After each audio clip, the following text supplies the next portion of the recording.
có bộ tàu là sao hậu lử trên đấy là nó mua kế sẽ ông khăn là sĩ ta toàn thiệt cho hậu kế là cho có chọn người khó mò người chua cú yam bao nhiêu và hiểu gì do ít tu sở chế bảo hử trong bà khó mò trò chạy qua hậu lử cho hậu lũ là Wisconsin Oklahoma thiệt Kentucky giờ cú ba con thiệt không bà khó mò ở yếu rong cha cho co hú cho cũng đỡ chua ở sùn trâu bé già sùn sùn ý của trâu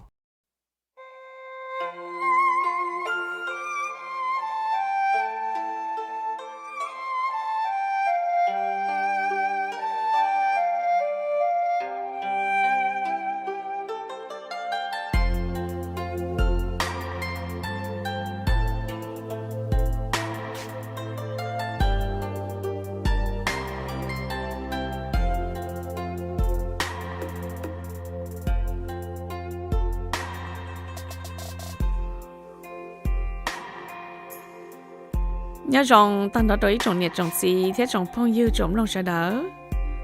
cú rong xe tại tàu này số lần số tù và trong tôi một con cú nhớ trong đó Geneva Channel nô nó đối trong gì cú và thiết kế xe tại này số tù yon chỉ cho cái nó cá nhau rằng ấy cú trong lòng gia căn trong hai tiệt gia có tụ nó khó lọt xe có chỉ tàu subscribe cho cú trong YouTube channel nó lọ cú thọ chờ có họ một bao nhiêu lúc subscribe bút cho cú thiết giờ li trong này trong gì thế trong phong yêu cú giờ làm một trong đời tụ này chế nó ra nâng một lần bị hạt tiệt truck driver cho cái chỉ định là chỉ hạt tiệt tụ trả truck cho cái nhiên nó sang đầu ấy giờ lên đó nè họ cho confuse hạt tiệt ở nhà cú tức là một thải ra lên nó lỡ ấy bây giờ cú thả ra cố xứ ra đời nó nửa một nửa nó mỏ ở bên hướng đời cú tao là một thải ra mà hạt tiệt truck driver cho cái dòng chai nó họ ra nó mà chỉ hiểu dòng chai nữa ra nó mà yêu một khí lá nó sang đầu á ok ấy lên đó thọ cho nên đó cũng một cổng tàu á cú giờ cú nhiệt thế cú chỉ ý lần xài sư thiết chẳng yêu tuần sản công giờ cú nhiệt thế cú chỉ người yêu tới tuần sản lo ở yang cái thơ tụi mình nhọ ta chỉ mà tuần sản đó nửa một giờ chỉ chơi nửa giờ chơi lên một mò xỉa lợ chạy chọn đôn đan để chỉ cho chọn nụ tan thọ sư tao cá của này theo của xin gỡ bù bê tôi rồi tới chợ nọ bê mà li bố lần tôi lo tiền câu tiền trâu rồi tới chợ mi cả nọ thầu lúc chợ nọ của giờ tụi mình sản con dợ thiết của giờ ít lần xài rồi của này theo của gì rồi của chọn nụ lờ chạy ở bê chọn tao cá đó của bê tôi nụ lo là một con nè chạy của bê tôi nụ nọ thiết của chọn nhà mà lợi như lú của ta xuyên thọ thầu của chẳng dâu của cung long lù của cung đó là một nọ ok ta chỉ chỉ kia đi thầu của mua cậu bao cậu chỉ xong đâu chứ rong cậu đi dù chờ chỉ chua sẵn đó là ok dù mua phong yêu ta chỉ cần đâu chứ dù chờ chỉ lý sẵn đó dù cho phong yêu một nọ là xứ ô mua tua chứ lúc cha nhung đợi mà do hai tiền này cho xài lúa mông này tôi lo rồi lúc sau đợi chứ cụ thả chứ nên tao thì cụ hay đã chỉ thầu lúc xí hở qua xong cho chậu tờ nữa mà bé chọn xài mà bé nhẹ mua bé chọc lâu chờ còn đừng chờ vậy bé mua nửa cho cha đồ sổ hộp liền nó đồ sổ nè vậy thằng đó cô này theo cô xin cơ mà cô chỉ nhẹ có cô chờ cô chọc lâu vì đâu khó thì cô thấy tụi mình xài cô chỉ lo chỉ xe để rồi cho cô chùa lâu phi cô y tên đầu sư chè cô chọc lâu nên té tiền gạo trong đặc cô bắt từ cô nhận cái những chỉ xã gạo cô mất gì đó chỉ thằng nó cô muốn cho cô chọc phong yêu bé phong yêu chè thằng nó bé nhẹ mua bé chọc lâu gì gạo tiền gạo là yêu super muốn mất chờ cháu hẳn chè lúc sau nó bé số lúc blow dry chua nè cái chua cái chờ chè gạo nửa cho trả đồ số chè bé thì lên đó mà theo hai theo rong gạo chạy thầu của mua kia cổ trí xong ấy của một cổ trâu xong là chạy của mua của chọc lâu chờ lên tờ của nhẹ thế của xin đâu đó của cho nụ mà lấy chỉ nhẹ mà lấy chạy chế hay tiệc của lên tờ chạy lo tên chia của chạy lo cho tiệc của rong gọi nè bỏ lại ta chỉ lúc sau đó mà của họ chỉ xả lên đó của xả tiệc chọc lâu nữa thì lấy rong gạo kiểu mù lo tỏ cá nó chị bé mà bé mù trừ fashion mù trừ style xứ nè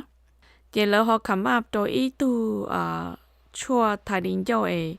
lỡ hùa tiền lip liner nó nè chị nữ sĩ đu đông chỉ chờ nè chị thầu nó có tha mà có chuyện tiền mất tha có tan thao đâu có đại định cho nè yo có chuyện mất tu lip liner nữa là một cò li tên đó đâu có sáng tu định cho nó có đu nhỉ nhông trầu rong của li sĩ đỏ burgundy là giờ sĩ đỏ đu đông ba yang đó nè chỉ có chúng nó có đại định cho nó ý nhau nhẹ nhẹ có qua nữ đông chỉ chờ sức chạy vô lên tàu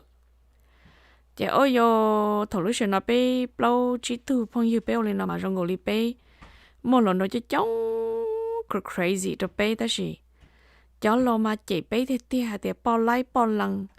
chạy ở bao hồ ta là chẳng mua định vô đun chia chẳng đu cha cho tin hồ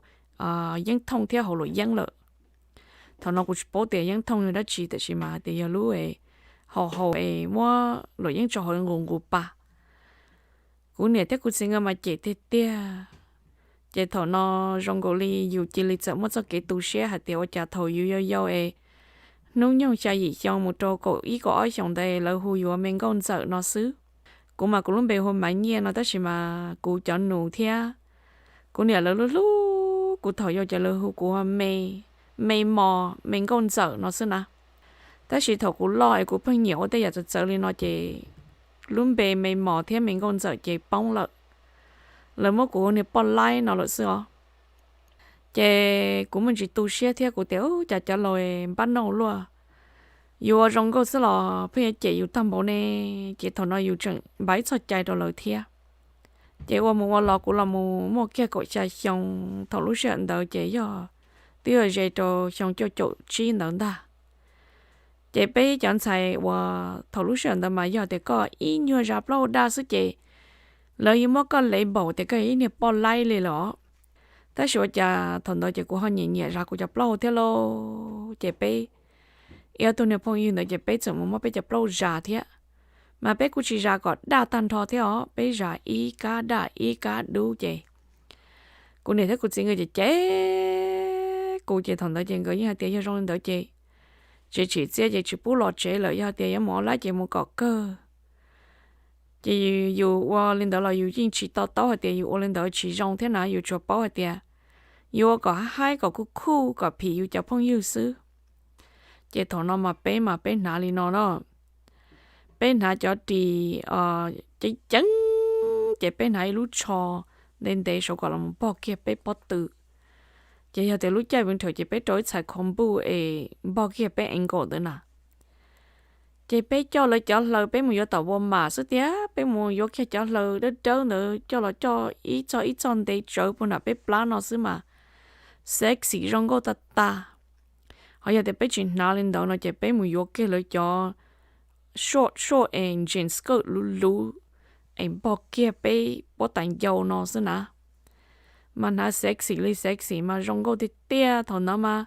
cho luôn đó mà nhẹ bé thì tia bỏ bé mà yên xả khẩu xí nè chị bé bao nhiêu tuổi phong nhiêu chị bé thì lên nó mà hay chập lờ thế giờ hành gia thì thầu lúc đó bé nào lên mà bé tao lon trâu chống cha cho ấy xài lo thắt chỉ nè chị thầu nó cũng chỉ cái mà cái gì tao了cái gì thì chỉ nữa chị cố ý xong chị nếu mà khó tin nữa nữa họ cũng niệm ba lúc non thà lại giờ trong lên đó chị nó phong cái tụi em cái tụi tiền nhẹ nữa nó chị còn lúc tôi nghĩ cho hay món nữa dỗ sao ấy thế lấy tới tụi bố rồi thầu nó cũng chẳng nó cũng niệm chỉ chê thế là cũng tiền nhiều chê nữa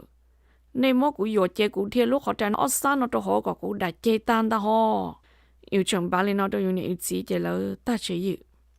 chê lỡ chê yêu lo nhưng mà hành gia thì yêu lỡ chê lỡ nhưng tôi chỉ tao yêu bỏ chê lúc sáng đó mà yêu tao了yêu cho sao thì chê yêu này chỉ yêu chê yêu tam bảo yêu pay tam bảo lần gặp lỡ lúc chê sẽ chê cho bỏ chê sẽ chê thua thong lỡ nữa nè chê yêu chỉ tao lỡ chỉ tao yêu chê chỉ muốn cho cái hậu sinh chị thầu cũng là một yếu luật ta high school để chị bé chạy một trò lấy lúc July 4 tournament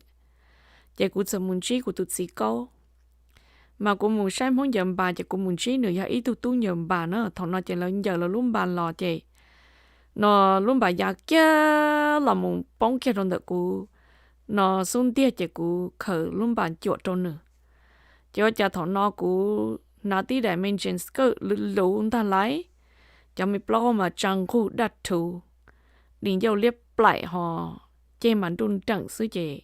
thầu cú khẩn cầu luôn bà đã có chuột trong nữa chị nữa và cú trâu ta chỉ cho nên chia cú cho nên sự tí quanh nữa lu không mua đâu cú ná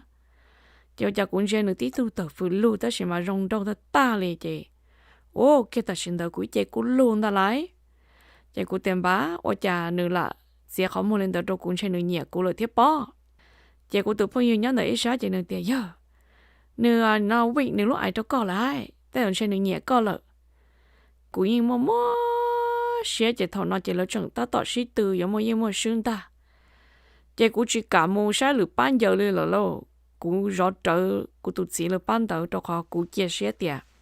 อีเปลี่ยนเช่นหนึ่งปลอนตัวกูหายรู้เนาะเจ้าว่าจ่า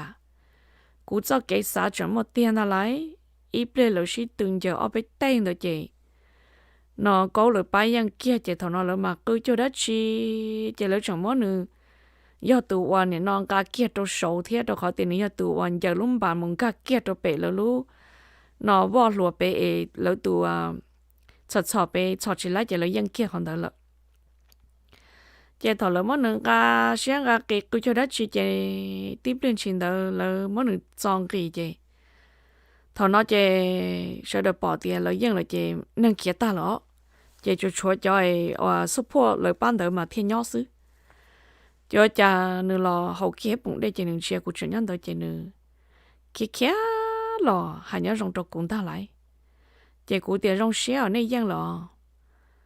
chỉ của mà nhưng rong xe từ từ sẽ nữa bỏ nông của ấy sẽ của lúc sẵn thế nữa lúc bỏ giờ ít lúc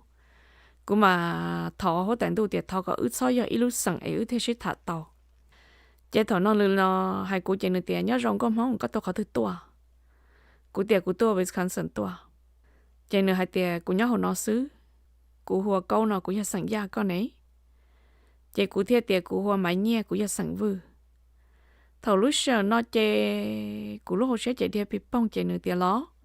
anh ấy tôi nhớ phải chân hướng này mà lại một chế chỉ nên giờ nó cũng thà chỉ cũng chỉ lên đèn tàu chỉ cũng chỉ nên phong yêu rồi tức kia rồi ta rồi cho nó một cái tư chỉ cũng chỉ nhớ cá mồ luôn chỉ nên giờ tiền tàu mà lòng có ấy có bảo cảm ơn nên sao tông được quê tàu cá nó cũng nó có thà na chỉ cũng tiền ta kịp bé thứ trả trả cá tua có hai trâu quê tiền ta chỉ nên cho chống trả chỉ có lợi chỉ cũng tiền ta chỉ cũng chỉ một sầu này nếu tiền tới phải to chỉ nên kia trả cá một đôi tàu lợi tua tí này lợi phânตัวเจอได้เนี่ยเคลมบอกโชว์สกอร์น่ะเจนมันดูแค่ตัวได้แต่ไม่เที่ยวตัวสาวรอเจหนึ่งละมกตัวสาวต้องจิ้วชั่วเจเนื้อเตียวเล่นแต่น่ะมาชินเชียวเจกูละละเจ้าจะตะกี้จากการหมู่เจชินชีก็เลยเตี้ยเจเป็นหมู่ตาชูซื้อแต่เราเลยตัวชิโต้นยำบานเจกูเนี่ยเทียบพอเลยตัวเตียก็ไปยาตัวสเกตจากการหลอดเจเจถอนอหลอดเจเลยเจก็เที่ยวเลยหัวต้นถ้ากูถ่าเจรู้เชิญต่อมาcâu giờ cụ tụ lần đầu thâu tu cụ nhẹ chắp lỡ cụ là một lần câu thầu cụ mua nút nhung cổ trâu xong là một sân đua trâu cổ xa xong đau đỡ cụ yên thả lần đầu đó đi theo ta chỉ mấy tu cụ nhẹ thả thái tu chỉ xin nhẹ chè nhẹ một nhẹ lợi sức chỉ tao mấy tu ở thả chẳng chân nữa chè câu theo thâu tu lần đầu thì cụ thả em nhẹ cụ theo cụ nhẹ nữa thầu lúc giờ nó tao ca môn chủ là phong nó ta chè câu trong tôi sai cũ nhất ở Wisconsin tôi chạy qua cha chơi ư gì anh tôi xin gỡ thế là cha ư giờ làm một xí nhà cha thằng nào mà có giấy tôi nữa thì nửa cha bao hôm mà nửa nhà mất tròn đến tệ thế nào nửa mất tròn đến tệ cha thằng cũng muốn xí nửa dầm bàn nó chỉ nửa mua bé cha đi bao nhiêu cha nàyว่ารวยยาน่ะcha là một bà nửa bao hậu cha thằng nửa tôi sai cũ cha nửa chọc luôn nửa cha bao hậu cha nhưng bao nửa bọn chơi ta tuy là xin là nó super chạy nữa do nâng dầm bàn sức chạy nữa to sát của chạy nữa nhìn nã nữa cho nè và txoj dầm bàn sức nè giờ lúc chơi sao mà chạy nữa nhìn nã cho thì lú dầm bàn thế cho tròn dầm bàn đời xứ họจะlúc chơi no chạy nữa nãเลยcho thì dư thằng lúc sáng đó mà lấy qua trong cái li Adidas cho đi ấy mua Orca stripe đất đâu tỏ sát tàn nè nên nó lên tới tua thả cú sư chạy cú nè lấy chi nhẹ nữa kia lấy lấy những tiền như like sư như câu like sưแล้วมาเลยเนี่ยจะลงด้วยตัวถักกูมาก่อนหาสูที่สิตัวซะนะลูกฉันตอนน่ะจะลงมันปั้นเอาเตี้ยอย่าเดี๋ยวตัวหัวตัวถักกูเองหาสูยงก็เลยมุพอดีตัวนะเจตัวน้องมาที่จะตัวเจอตัวเจที่จะนึกจังจังที่จะตัวสีเจียเจกูเนี่ยเลยก็กูถักเขาเนี่ยตัวเจกูหาชิงเนี่ยโลกูหาสู้เสียกูหาเตียนตัวจะมอง MTT เลยตัวตัวถักอยู่เสียจะยังหาสู้จงก็ยังมุพอดีจะไม่รอกูเนี่ยเนี่ยตัวถักกูเจน่าจะจ่อสู้ตัวทนได้หนึ่งน่ารู้ชอหกกันอ่ะเนื้อมาถ้าให้จะให้ตัวกะลาวที่ชีหอรู้ชอกันจังอยากจ่อแต่ให้โอนเดลิปอนเนี่ยรู้ชอเท่านะกูจะลีน้องเกตวอจากเนี่ยน่าจะสู้เลยเนี่ยมุพอดีหรอกเจกูเนี่ยตู้โดยจะเลยเตะกูตัวนี้จะจ้าโมหะเดียชิโมตัวนั้นในถ่ายโอชิซึเจ้ากูยอเลี้ยๆเจ้ากูจะเลยแต่ว่าตัวนอกกูถ่ายโอชิซึจากนั้นจงกูเลยมุพอดีน่ะเจ้าโยหนูจะจ้าโมเจนี่ชิปอกเตะกูจะลุ้นยงยาตัวนอกกูยอตามมันโดยเจเลยจะชิตัวเนาะแต่เขากูไม่ให้เล่นโดยเจจะจ้าโมเจป้อแต่อยู่ชิงเนี่ยนึกจะนี่ชิตัวละกูเนี่ยให้อยากเจกูเท่าโลรู้เชื่อน้องเจกูเนี่ยเดียชิเจียรู้เตะตู้ชิเจียตัวถามมาเจ้าหนูทำละล้อจังให้อ้วนน้องตัวลัวกับลัวตู้เช่นทอเลยก็เจก็จนเนี่ยก็เนี่ยก็ไล่สิอ๋ออยู่เนี่ยอยู่จีมาเจอยู่แต่สิทอนน้องเจก็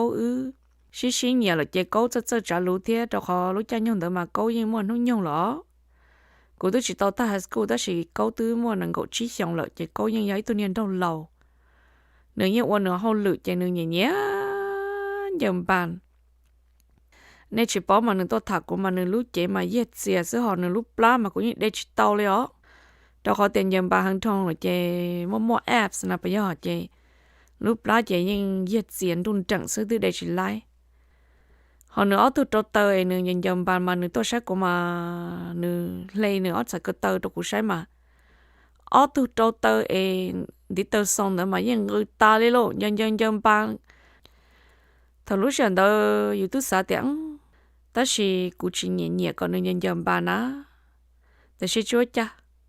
yêu nhẹ nữa nhẹ yêu là chê thầu tao nữa là nhưng mà hai còn nữa xong mình dầm bàn yêu mà luôn bà lên non à chị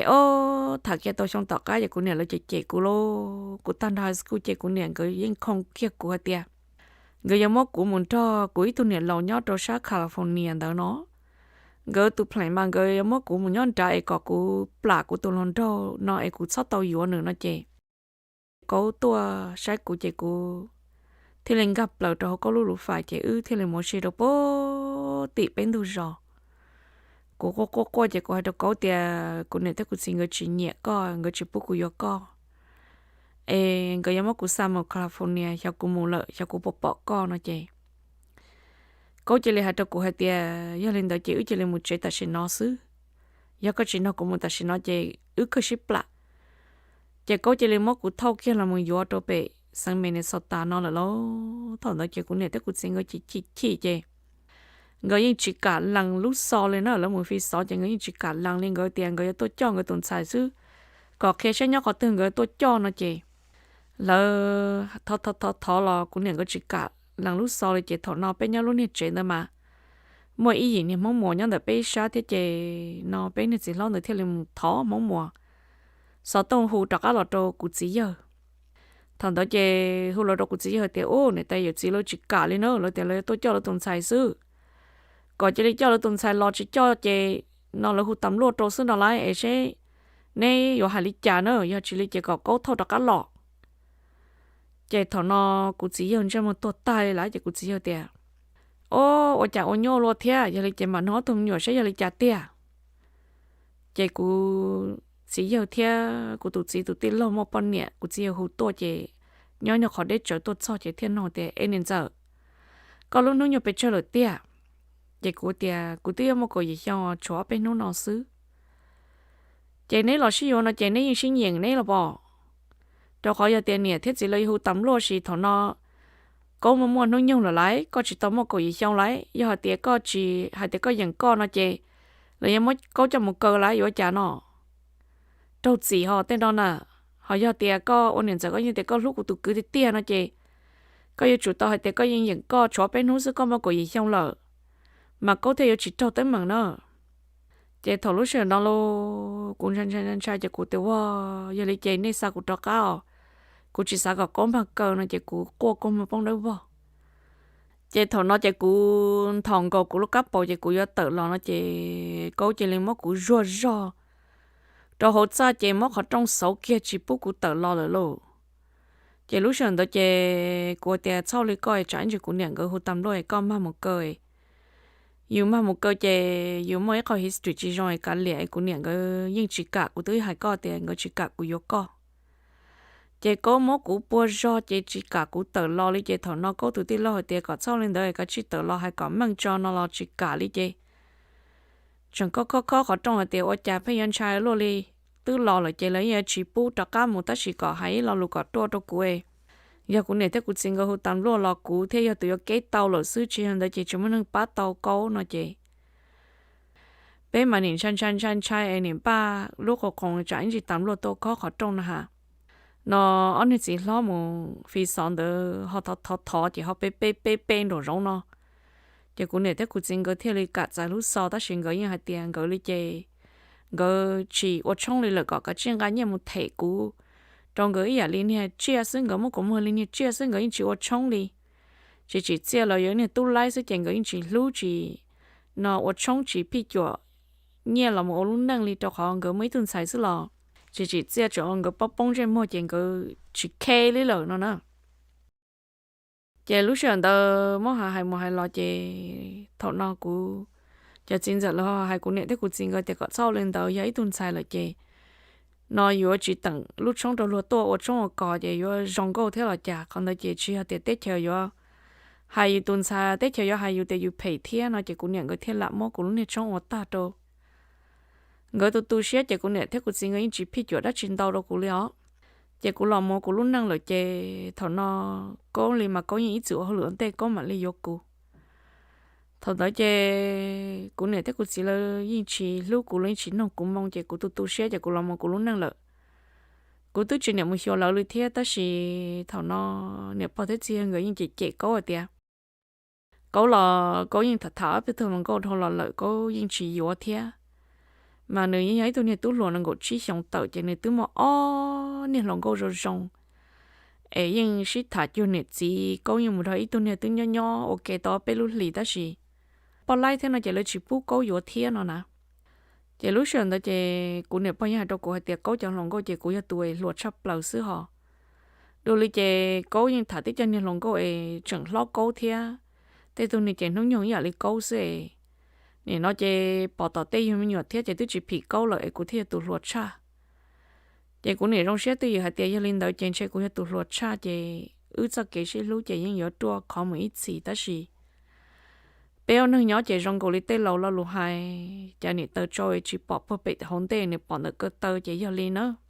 tê lâu tê lù mà nhưng chỉ bỏ chơi léo ít trong mấy viên dầu nên cho lù lùa nè nên nhà nên chỉ hà nên lọ nên tống lòng thế bé nó nhỏ mà giờ thầu hạt tiệt yêu này yêu chỉ hay yêu hắn rồi nó chỉ yêu tao mỗi kho cho làm một trò rồi yêu lút lưa tiệt tê rồi nó yêu mỗi ít kho đã chỉ ấy tê lâu thế hay ở luôn à chị cũng giờ tụi mình xài khí đương rồi nó cũng giờ tụi anh xài bé giờ chọn xài thầu ở trong chỗ chỗ tờ này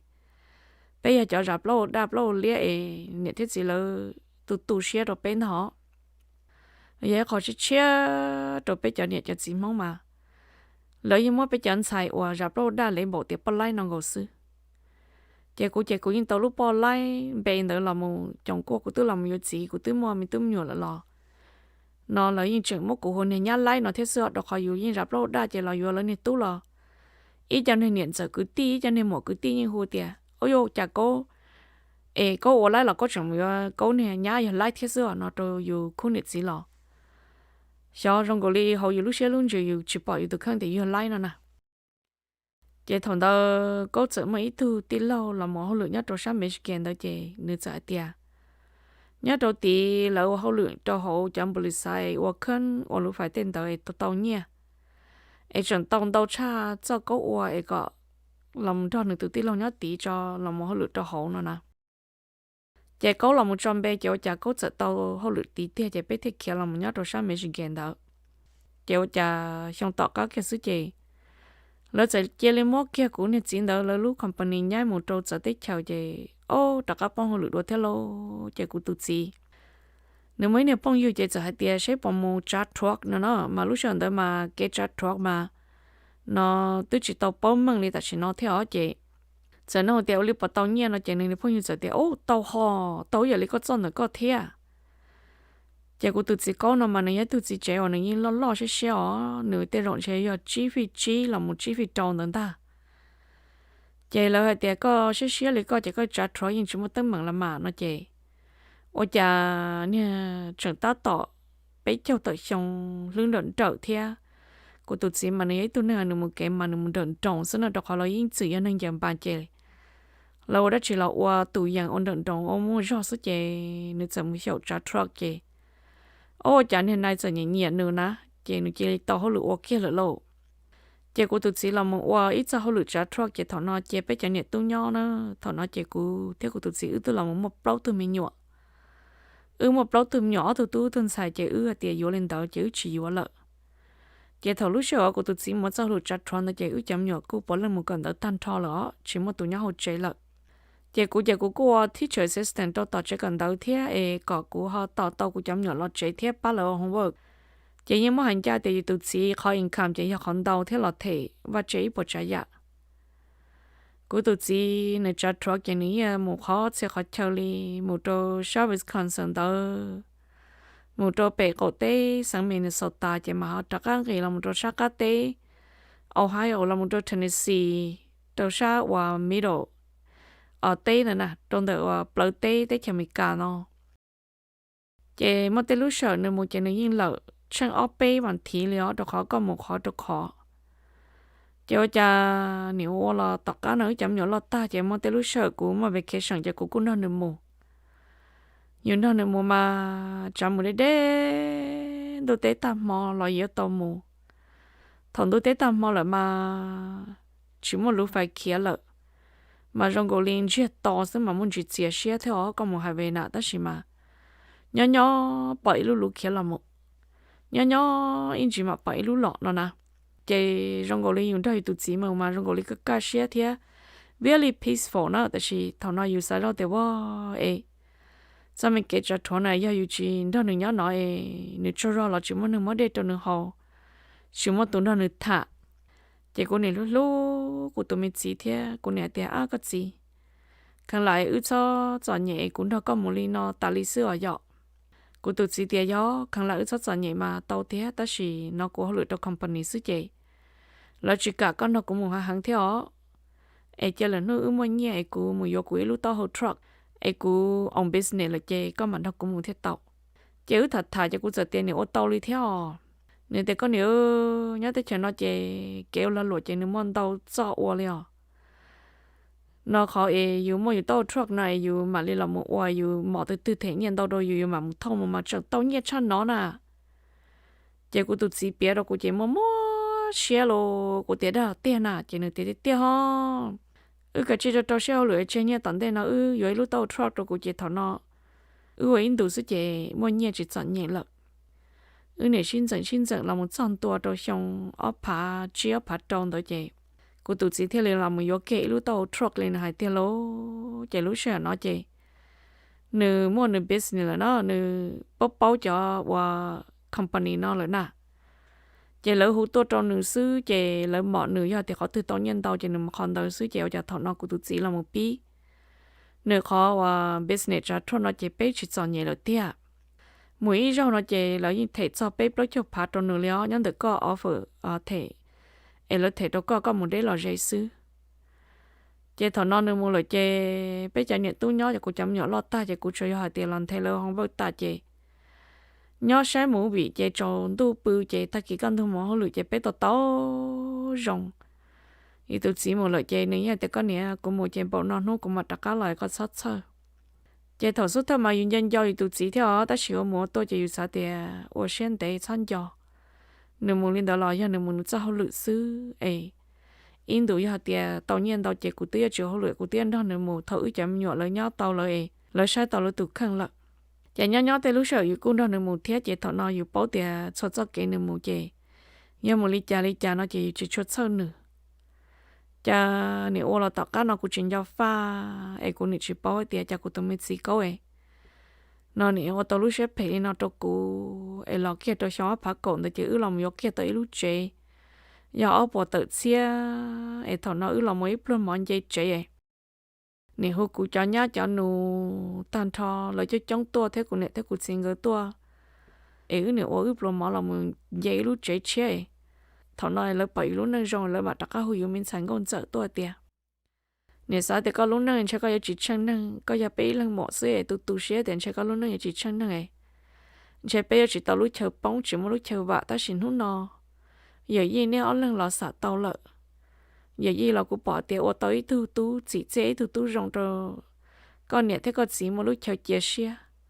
có lọ ấy tu nhà ấy đầu xưa lọ lúc nâng ấy tu nhẹ chơi rong đâu con nhẹ bỏ chỉ giờ chơi bé rong xia thế có lọ ấy tu một rong ấy bé to là bé tao lúc chơi bóng chỉ còn là bé khó xả tao thầu có yêu có chỉ trông lòng lúc bé chạy có tu tu xia có lọ yêu chỉ là rất to ấy như đây nó qua bé xứ lọ có tu chỉ cả tôi sửa bé ở sau tu xia mà ấy cho thằng đó yêu cho nhá cho nuôi lần này tôi hãy lo ấy yêu cho cái tu xia đó lời mà li trắc cá nó xả tôi mà li rạch xị tao đó lời cho mấy cái có một trong nữa mà trắc cá pi rồi yêu này yêu chỉ cho cái lúc rồi yêu mà trắc cá mua yêu mà li pi đầu sáu tông trắc cá nó yêu này yêu chỉ thà thằng nó yêu mà li bao tàu hay tia chỉ năng nói nhớ cho luôn tiệt tế nói yêu này yêu chỉ thế yêu tên nhá tên nó thế cho lú yêu đua xứ lúc tụi sáng đồ chè lúc yên lúc yêu theo ta chỉ yên chuyện bảo li yêu cho nên chỉ play yêu ai cũng nên sai tia sẽ ya thầu rồi cũng yên khi đứa sau lại thế cũng nên theo cũng chính cái thế chè cố xứ nó chè rong li chẳng ta tạo một sao mình cái sọ xia tia yêu tụi mình chỉ theo yêu thầu lò xí yêu là nếu hồi yêu mình nhọ lại theo nè thâu lại xứ ấy là thứ sao thì chỉ chân này nè nói lúc nó chân năng lại chơi mà lúc là trọc cái thằng nói tem nhỏ lọt ta lại chơi nhiều khi mình nè chỉ giờ một khó từ lo mà ở lần một ok ấy giờ biết là một tự trong giờ biết là từ năng xong ấy nó cho nó đi cho trong này giá tay giờ nào ở đâu đi bao là xong mới ra lia lấy từ nè chơi khó ấy bây giờ thằng nói nè quán ba tao lên nói nè sao chỉ cho thì lúc năng giờ một cái nhiều xe lên nó ít trống luôn ban đời này cha trò một trò cổ tế nửa mỏ lơ thâu một trò cổ tế ta chị nhà nó nè Wednesday chọn tôi chị nửa tiền nửa từ một sao trò sao Wisconsin đó lợ nó chị nửa hồ lên đó trò cũ chị nửa tiền nửa một mónของthâu ta nửa một bữa tao hậu trẻ ta chỉ cần thôi chị nửa mà hồ trò bé chị nửa tú nó chị cô sợ tế nửa tiền ô liò nó chị ô chị không đỡ nó của họ cho cô chấm nhận một hồi lựa chè cô không mấy con nên doctor appointment cô là một qua physical nè chè lúc sáng đó mà bây giờ sao tông này là thay đổi mà tôi chỉ cho rong này cho ta sẽ nó theo thay tới là nên mấy lần gọi là anh đi tệ nó xưa này vậy chè cũng mới sai chè thằng nó cũng tuần sai sinh tự giải đó cô tiệt phao cô là sao đó có sai thì tôi chạy nó cũng chỉ tôi nên chỉ nên mới rong gọi là giờ lục câu liệu giờ thằng nó chơi nữ sa tôi rồi cũng mà nữ mua sa tạ li hạt tiền nữ sa ôi khó nè tạ lâu rồi hiện joking nó nữ giờ tiền po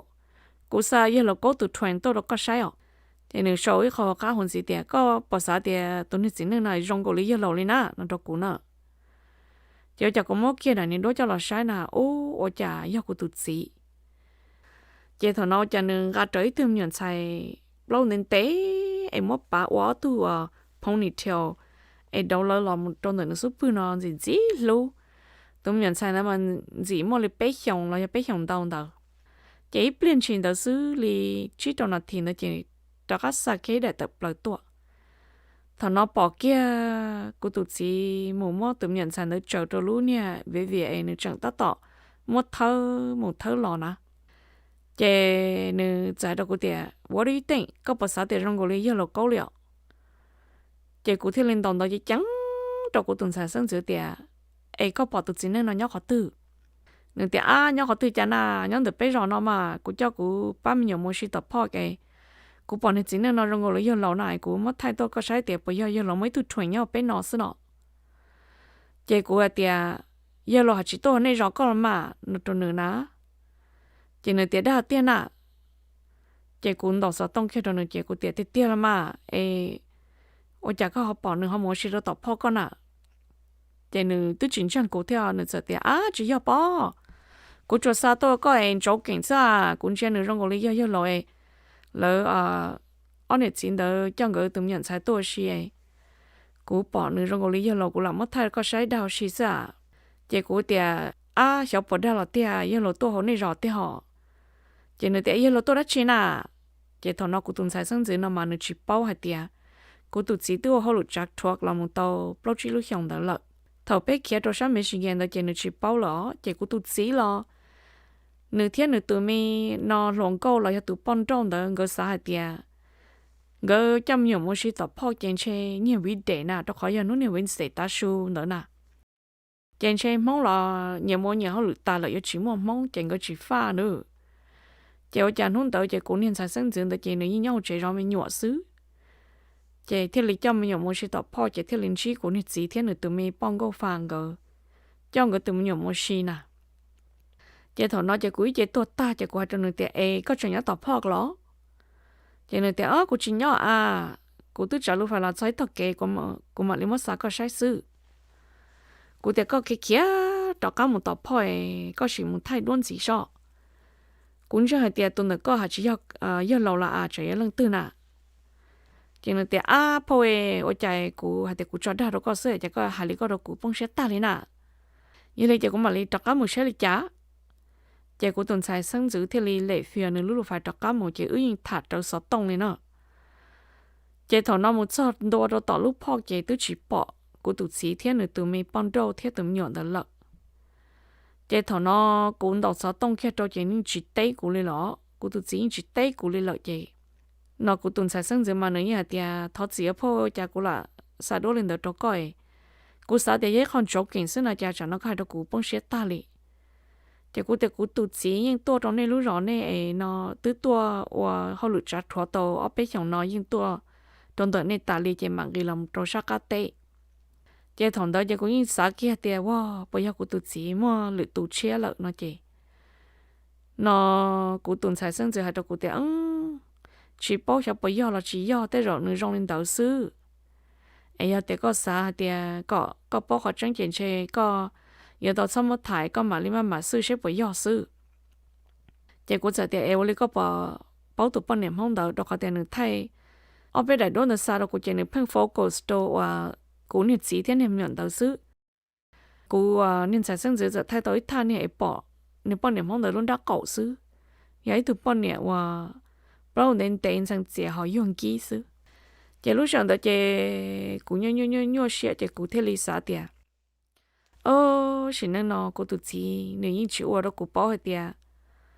nó nữ sản xuất đó cô li cô là cô sao để rồi nhà nữ gia đó cô vậy li cô gia đó nữ sẽ cô như sao chỉ cho hết tiệt nữ yêu ở lên đó cô thiết đó chỉ thằng nó chơi cô sẽ chơi cô là một món nữ tên mình nãy thì nó trò là những chỉ bảo ý dạ đó chỉ cô tụt chi câu nó mà nữ ra rong tê tê lên nó in chỉ bỏ mấy giờ đó chỉ sợ nhau hậu nữ tê nó thì nó cho lại chỉ cũng chọn chỉ tàu lên ta chỉ cũng ý tu phong yêu và ý chữ và phong yêu rong chỉ lòng một yêu ý lúc sẵn ý cho cái tì thế chỉ cũng sao là trong nữ chỉ nữ thế tiệt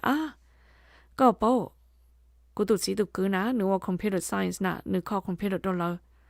nữ bao cho phải có cái cũng mà lấy còn nữ yêu chẳng nên chờ đâu có chẳng một chờ đâu có nên chỉ lúc truck gì cái những chủ track tàu nữa xưa mà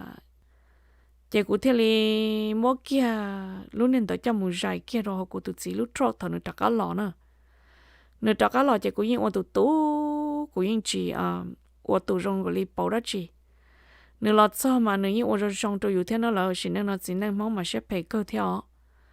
nữa những lọ nhớ tụi yang choอยู่chạy nhiệt tú mũ nó cho cái chính gỡ nữa những cho lấy cũ nữa chỉ lòng tôiอยู่chạy những chỉ bảo khát sợ li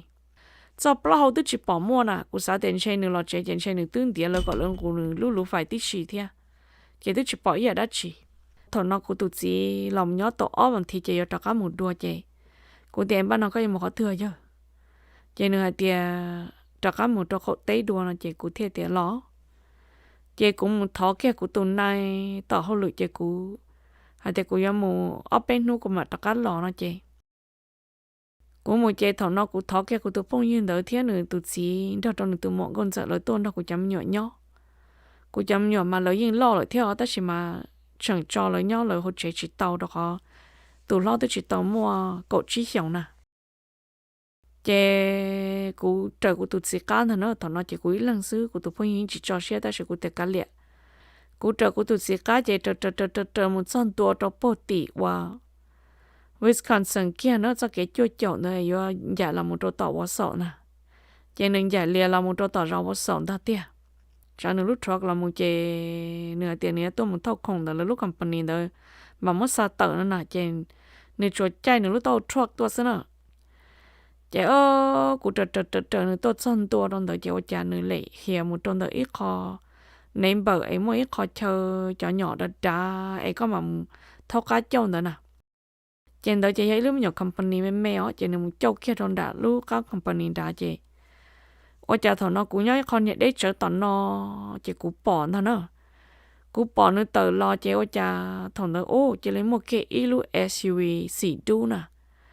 gặp lờ nữa có là một trẻ kia trong đợt nữa lúc tàu truck chế tờ lờ ít từ bọn niệm mong chế nhiệt dìa trong khi tàu đồ cũ đồ khó lưu xe tí xì chế cái kia là chân nó của tụt xí mà đừng gan lo đùa mỗi lần gặp lọt đuổi chém bóng gò khỏi dâu chém mà ta có mới tròn cái kia rồi nè lỡ nên chỉ bảo thầu của bỏ kia lên nó mà của yêu luật tua rồi bé mà quan hình nhớ mà bé mà chuột chắp lời bé cho bọn em mong nè bé tương ba chỉ tao bé tụt khăn cỏ khó em mà mua bỏ tay giả rong nó nè chế thầu mua bỏ kia lên nó chỉ của yêu luật tua rồi của yêu luật chỉ tao ba ta xin đâu nè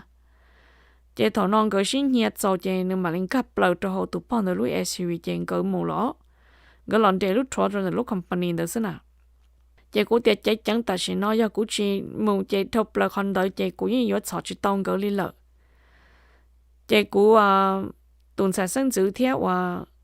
cũng từ bao nhiêu năm mà cái tiệt có cũng chủ lúc sinh tế có trời một cái sau đó tao,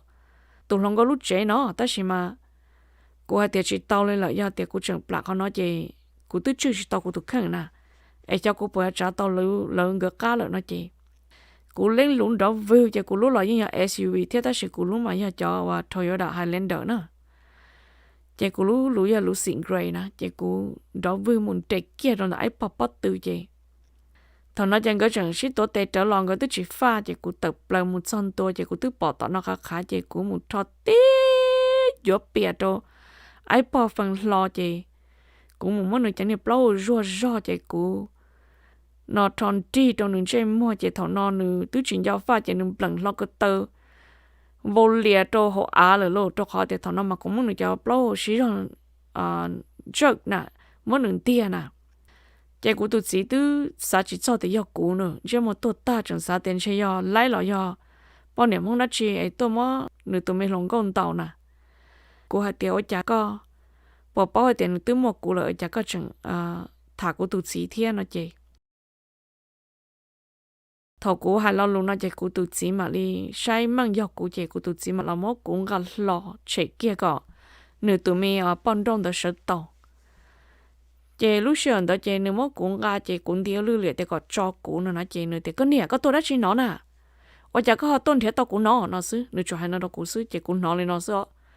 tuổi lưu tuổi liệt chỉ tuổi nửa ở chỉ tới xí chỉ nửa thêm mốt cũng cho chỉ thằng nó cũng cho ở bên dưới bìa trong nửa là nửa nhớ tư đó cũng tàu xứ chị của hai tia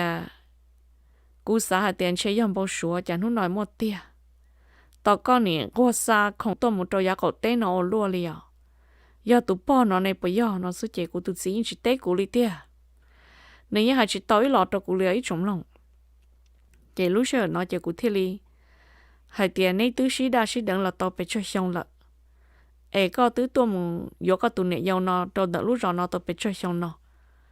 cho nên thì cái này có tao tới vô kể là na nó có xin chỉ thơ trong ban nó sư cụ theo thì cho đặt ra nếu tụi mấy tụi mình ok là sao chế thọ của hai kia lên nó chế cụ tụt xin chế một tổ ta chế nữa hai chỉ tới lò lù chế chế nữa trắng tà lên nó nữa như sao thì giờ vị cha của họ bao rồi thế nào chế thằng đó chế nữa nè bao chế chân chân sai của chế lo cho hồ lũ phải chế mất lũ phải xấu kia xí nữa chế của gia long đâu tao khó trong chế của một khi chế của tiền có hàng điện tờ lo mấy có một bao tiền của gia nữa tụi bao nhẹ nó xí chế nữa chế đi tháo cá lũ phải chế nữa chế kia lỡ nó nữa chế trả lũ phải kia lỡ chế của hắn trong của tụt xí chế thầu lũ sờ nó chế chỉ là món của tệ cha kia cho hồ của lũ phải chỉ nữa món lũ phải này ướt trả tự chỉ của chỉ bao lũ rò nó rong ta chỉ nữa tứ tụi mình tụi này yêu nó nhớ lũ rò nó chỉ nữa tứ bao tệ rò tệ chân đó rong nè chỉ nữa chỉ là món ướt trả kia lũ phải kia một đôi tay lũ phò chỉ thằng nó một chút chê to ôn nữa phò mà xin từ xí nữa chỉ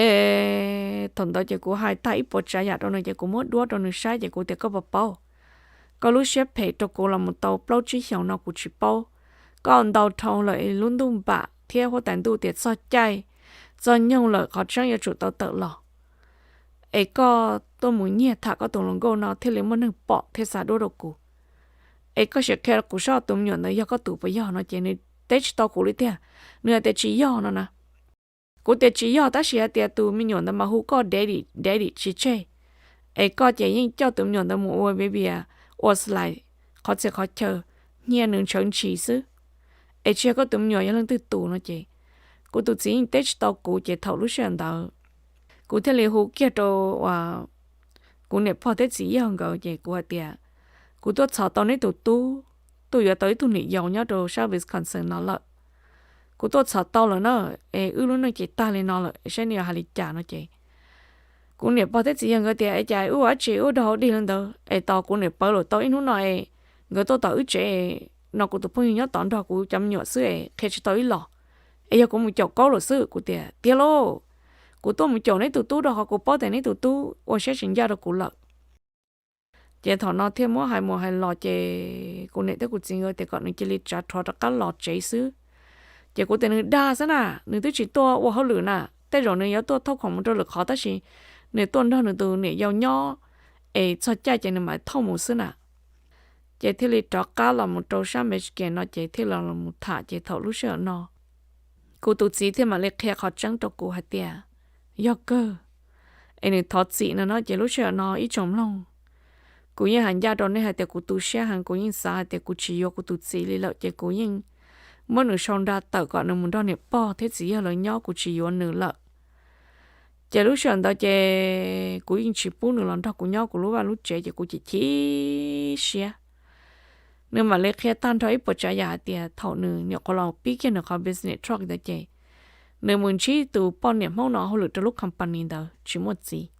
chị ngồi thì lấy xí đằng xí nhẹ và nét gì lên tới lò mù chị từ bao món đó nó chị nữ dân chỉ một gì là to lúc chỉ lúc sáng đó chị nữ là thả của tụi chị nữ dân giàu xe và của tụi chị tụi này giàu mà của tụi chị mà nữ xã hay tiền nữ cho tụi bao nó và luận câu luận trâu và lì là hành câu đùa can đùa kỹ xứ giờ sĩ xứ nó là mà nữ hay nà ta chỉ cho thầu cơ chiến đấu bạ thế còn mỗi lúc sĩ giàu là hoặc tận tôi trâu chị đâu có thế giờ có chỉ lúc có chỉ yếu luôn à chị người thì lì là mua tụi mình sao nó ok chị thầu nó mua tụi mình nhỏ nó chị của tụi chị từ hạt ô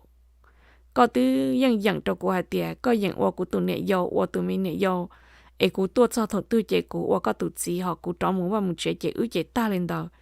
ấy có yang hạt có nó chua bóng cả có tụi khăn ta li ấy và chả có chẳng mua tụi mình nhỏ thế có yếu chuột cho một cậu nữa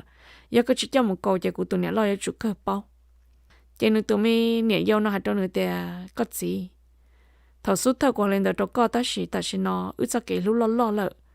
cú sai có rong gọi có ya cú ít tụt gì lợ ấy cú ít sầu xe thầu có cho hà lý có họ nợ nói ya ít họ bỏ phăng đỡ có thiết cú ư hà tiền nó cú lọt lúc có ấy có yếu chỉ tàu cú lọt cú sủ nhau lên nói chia tụm nhỏ nó ôi ít họ bỏ phăng trong đỡ ư sao cái gì lu ấy họ tiền có dạng là cú dạng nhỏ lên nó mồ lên ta ấy chúa chỉ có theo cú bao cho nữa cho cái gì lúc theo tụi mình nhỏ xứ cú chỉ kể lúc tới lúc theo giờ cú muốn đáng lần từ mua nhựa cháu lọt xì chúa cú tụi mình nhỏ theo cú bao thì mua co xứ ai cũng yên dần qua có tụ niệm dầu với tụ niệm dầu gạo đồ can đồ kề có tua cho thổ tư chạy của lũ chạy của mỗi đồ co ai có một lợi chạy ước chạy ta lên đầu ai cũng thọ co nó chạy ô thổ lúc xưa nó ai bỏ chỉ cầm một cột tụm nhỏ chạy lên đầu thiết chế chỉ xíu tụm nhận xài nó chạy ngỡ thì li qua nhiệt gì uống gạo đồ can đồ kề ai thổ tư của tụt gì một số bệnh nữa chạy muốn đó nữa bự qua nhiệt gì liao bên nú chạy của tụt gì đó cá lò chạy của tụt gì khi lên nó đâu nữa cho cứ ti theo cụ chạy của tiệt sai tao thì có những cái tụi này yêu nó là tao plot chỉ xong nó cũng chỉ bao nó là mà cho nên thì do ta chỉ mà do ít tụi này yêu cái những gì cho lụt ta lên đời thì tụi này yêu nó yên dạng lên đầu rồi do hai thì tụi này yêu ấy nó nửa một sắp bé chơi nửa xí xứ họ đòn tao chỉ ta lên đầu là ấy nửa yêu quý lăng tù xứ nó nè tù xí thấy xí năng của thế thì có chả bao lì thầu ấy của này thế của chỉ là thì có nhà nên like gì có cú chỉ lấy lòng một chế ấy, cú chỉ tự một chế là yêu tấm lót cho cú. Ấy con nè có gì có tụi mình tin lo nè lòng một cháu cú mỗi cú chưa bao giờ có còn hạt tiền. Do thầu tư tấm lót tua chế, nó có ít lần thì tụi kế tàu ấy câu thế chỉ mặc cầu sư. Ấy cú nè ba có còn thì thấy có thấy bộ trái dạ, vì cú lúc có. Cú nè thế cú chỉ tin trái trái chỉ cú chỉ tàu tụi chỉ rong. Ấy cú lúc nâng chọn nhẹ tụi xia, ấy thì hai tam bộ nọ. Cho nó có chuyện ô kia liệt khó của nè thế có gì là cho kiến trai của tu sửa đâu có thể tiệt chỉ của tu chỉ yên hay tao ý lọ đâu của nó chỉ của tiệt mỗi lúc sửa đâu của xứ mỗi lúc sửa ít xong đâu của xa ya của tiệt yo của chỉ yo chỉ đỡ ư chỉ ta lên nó nhiều mồi nhỉ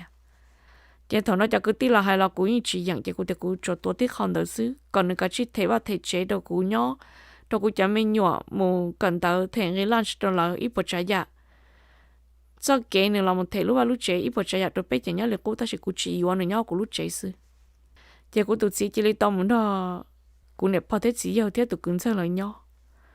nếu nhau là tao bây lúc thì tao cá chỉ thọ nó thế rồi nếu như một số nữa tụi này yêu thế ta gì cô này bao thế chỉ yêu là để còn nó sai sư rồi yêu tới tu sư chế này sai tụi này yêu tí là nó sai cô nó nè chỉ tôi chỉ tao trâu lúc lì sư nè nếu tôi thọ nó cho cứ ti là gọi là tất cả tôi hay cụ ấy cho họ thì nếu sẽ tao chỉ xe là từ tí chỉ cho ít tu này yêu và nếu và chậu một tụi nhọn đó là chỉ tu bọn đó là nếu yên vô lên nếu yên cả hay thì nó cũng tụi chỉ chịu nếu là chỗ của tụi chỉ một chút tí chỉ muốn cho nếu chỉ ông cỡ ai muốn nhớ lên nhiệt chỉ xứ chỉ của tụi chỉ thế tao ô lợi xứ nên cho ước cho mình nhọn thông là ấy nếu cho lúa tiền nếu chịu lên nó là nó nè chỉ có thể trong nửa hai tiaเขา要ก็我工厂到个检查个ก็บอกว่าเจ้าเหลือเจ้าอ้วนเลยสิเขาอยากแต่ก็เจอนี่นู้จะชัวร์นะเจก็เติบโตเนี่ยเขาตรงเสียจะกูยิ่งชินช่างก็แล้ว有主要係啲個炒話就好亂鬧啦嘛，個天上個，誒，來nhau ok，冇可得啦冇 ok 嘛，頭nó個天裡包係啲ô個龍道，係有啲個là hành dâu đơn dâu đo xứ，就好亂咯個場我就拖嚟估，頭nó個冇攞bên hú của hú đâu có để giờ có nhau khó tư, chỉ lúc sau đó có sự tranh tranh có nên nhiều pla là có đặt được của hai tiệt, có chuyện nhau tới thật kề, là của yên chẳng có, lý giá ta đâu lo nè, của này hú cho chậu có cái thì có cho khó tư lợi. Có hai đứa của tiệc con nịnh nhau khó nó chỉ cần lúc xưa hở của hụt cho con chỉ có chừng chân đằng con này yêu pla ê ôm bỏ lên nói thêm môn thì mình nhọn nó là tàu pro chỉ chồng nó của tôi chỉ bao này chỉ cho hay cho ya thì có chuyện nó có cho lụi gì cố yên chỉ yêu con lên nó xứ chị và cho thầu cơ lúc năng yên chọn nhẹ kia đủ nó thầu của tôi chỉ là một resign để cho lụi chỉ trả chua nó vì thầu nó cố yên sai thì nhẹ chia chỉ yêu cho ya giờ nửa lúc của tia chỉ nên chủ tận nó sao lựa sư chỉ của tụi sĩ thì lấy tàu kia cho họ lựa ra truck nó chỉ nên hướng nên nó nửa làm mấy cho họ lựa thầm đà rồi tạo company sư là những tàu nhẹ ý dạ li nửa một ra truck lợ ấy nên hướng nên nó chỉ luôn năng chẳng nho ôn nhiệt gì lên đầu nho nó sẵn nó chỉ bảo hay thì căn tu thắc kỳ cho trong lý cho nè vậy cho tự sĩ béo năng nho cho cái gì gỡ có giấy khu nhiệt gì có xí lâu ta xí có tụ xí là do có tụ bao nhiêu ô ý rau ô lại có mặt địa ý rau tỏ con đã cổ tô rồi nè chỉ có chỉ chôn răng rồi nè có chẳng lâu nữa chua chậu bớt sen là chua cổ bớt sen có những chia sẻ trong nửa lợ có những xã hạt địa dùng li cho lò lù nằm mà phê nhưng chỉ xã mà hay tự ta chỉ